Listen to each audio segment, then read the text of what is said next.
తెలంగాణ ప్రభుత్వం ఏర్పాటైన తరువాత మొదటిసారి భద్రాచలం గ్రామ పంచాయతీకి ఎన్నికలు జరగబోతున్నాయి. మోగిన స్థానిక ఎన్నికల నగారతో భద్రాచలం ప్రజల నిరీక్షణకు మోక్షం కలుగుతుంది. స్వయం పాలనకు ద్వారాలు తెరుచుకోవడంతో ఆశావాహులు ప్రజల్లో జోష్ వచ్చింది. భద్రాచలానికి సర్పంచ్ అంటే రెండో ఎమ్మెల్యే అంతా క్రేజీ ఉండటంతో అన్ని పార్టీలు ఫోకస్ పెట్టారు.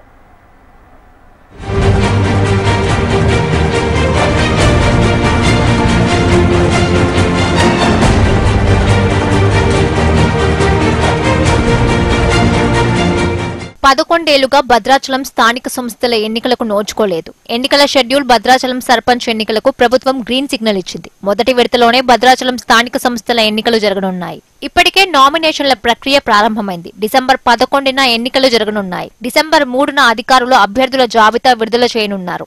డిసెంబర్ 11న ఉదయం 7 గంటల నుంచి మధ్యాహ్నం 1 గంట వరకు పోలింగ్ జరుగుతుంది. అదే రోజు మధ్యాహ్నం 2 గంటల నుంచి ఓట్ల లెక్కింపు నిర్వహిస్తారు. లెక్కింపు తర్వాత గెలిచిన అభ్యర్థుల వివరాలను ఎన్నికల అధికారులు ప్రకటించనున్నారు. పోటీ చేసేందుకు సర్పంచ్ అభ్యర్థి కోసం ఎస్టీ అన్ రిజర్వ్డ్ 20 వార్డులకు ST women reserved 5, ST 5, women reserved 5, unreserved 5గా కేటాయించారు. ఎన్నికలు నిర్వహించేందుకు మొత్తం 60 పోలింగ్ కేంద్రాలు ఏర్పాటు చేయనున్నారు. భద్రాచలం టౌన్ లో కూడా గ్రామ పంచాయతీ ఎన్నికలు జరుగుతున్నాయి. ఇక్కడ పోటీ చేసే అభ్యర్థులంతా కూడా ఖచ్చితంగా సమస్యల్ని ప్రస్తావించి అధికారంలోకి వచ్చిన తర్వాత గెలిచిన తర్వాత వాటిని విజయవంతం చేయటానికి పరిష్కరించడానికి కట్టుబడాలని చెప్పి మేము డిమాండ్ చేస్తా ఉన్నాం. అందుకనే ఈ పంచాయతీ ఎన్నికలు అనేవి ఒక సదుద్దేశంతో 59లో ప్రారంభమయ్యాయి.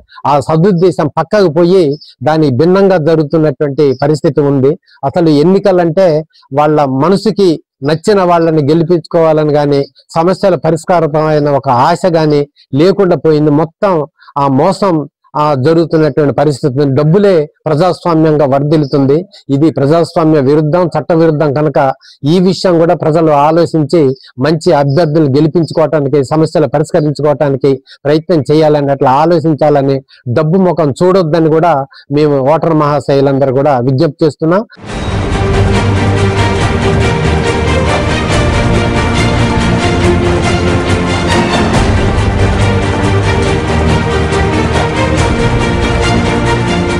దశాబ్ద కాలం తర్వాత భద్రాచలంలో స్థానిక సంస్థల ఎన్నికలు జరుగుతుండటంతో అత్యంత ప్రాధాన్యత సంతరించుకుంది. దేశంలోనే అత్యంత ప్రాముఖ్యత కలిగిన శ్రీ సీతారామచంద్రస్వామి దేవస్థానం ఉండడంతో పాటు సుమారు 60,000 మంది ప్రజానీకం ఉన్న అతిపెద్ద గ్రామ పంచాయతీ భద్రాచలం. ఆర్థిక వనరులు ఎక్కువగా ఉండడంతో భద్రాచలం సర్పంచ్ పదవికి క్రేజ్ ఉంది. ఆశావహుల్లో తీవ్ర పోటీ, ఉత్కంఠ నెలకొంది. ప్రధాన పార్టీ అభ్యర్థులుగా పోటీ చేసేందుకు ఉత్సాహంగా ఉన్నవారు ప్రధాన రాజకీయ నాయకుల చుట్టూ ప్రదక్షిణలు ప్రారంభించారు. మరికొందరు ఇండిపెండెంట్ గా పోటీ చేసి గెలిచి తీరుతామని ధీమా వ్యక్తం చేస్తున్నారు. భద్రాచలం పట్టణంలో ప్రతి వీధి, ప్రతి గల్లీ తెలిసినటువంటి ప్రజా సమస్యల పట్ల అవగాహన ఉన్నటువంటి వ్యక్తిని మాత్రమే, బాగా చదువుకున్నటువంటి ఉన్నత విద్యావంతులని, సమస్యల పట్ల అవగాహన ఉన్న వారిని మాత్రమే ఎన్నుకొని ఈ యొక్క ప్రజా సమస్యల మీద పరిష్కారం అయ్యే విధంగా చేయాలనేది మేము కోరుకుంటున్నాం. మేము చాలా సంతోషపడుతున్నాం. భద్రాచలం వాసిగా గ్రామ పంచాయతీకి పాలక మండలి ఏర్పడాలి, అదే విధంగా భద్రాచలం డెవలప్ అవ్వాలని కూడా మేము కోరుకుంటున్నాం. ఈ గ్రామ పంచాయతీ ఎన్నికలలో పోటీ చేసే అభ్యర్థులు ఎవరైతే ఉన్నారో కనీసం చదువుకొని దానికి సంబంధించినటువంటి సమాజంలో అంతో ఇంతో గుర్తింపు పొంది ఈ అభివృద్ధికి తోడ్పడే సంబంధించినటువంటి అభ్యర్థుల్ని బరిగిలో దించుతారనేది కూడా వెయిట్ చేయాల్సినంత అవసరం ఎంతో కనబడతా ఉంది.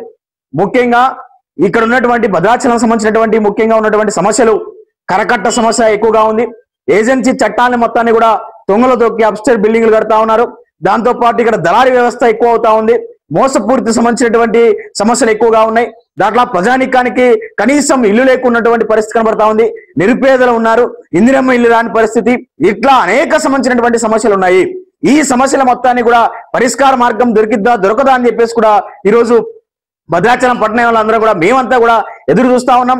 గ్రామ పంచాయతీ ఎన్నికలలో ఖచ్చితంగా ఏదైతుందో ఈ అభివృద్ధికి నోచుకున్న పరిస్థితులలో ఉంటామా, ఉండమా, అభివృద్ధికి నోచుకుంటే ఏ రకమైనటువంటి పరిస్థితి ఏర్పడుతుంది. అత్యధికంగా గిరిజనులు ఉన్న ప్రాంతం కావడంతో వారికే ప్రాధాన్యత ఇవ్వాలనే వాదన తెరపైకి వచ్చింది. భద్రాచలం నియోజకవర్గంలో అన్ని పార్టీలు తమ అభ్యర్థులుగా గిరిజనులను మాత్రమే ప్రకటించే ఛాన్స్ ఉండాలంటున్నారు. ఏది ఏమైనా ఈసారి భద్రాచలంలో స్థానిక సంస్థల ఎన్నికల వాతావరణం నెలకొనడంతో పట్టణ వ్యాప్తంగా హర్షం వ్యక్తమవుతోంది.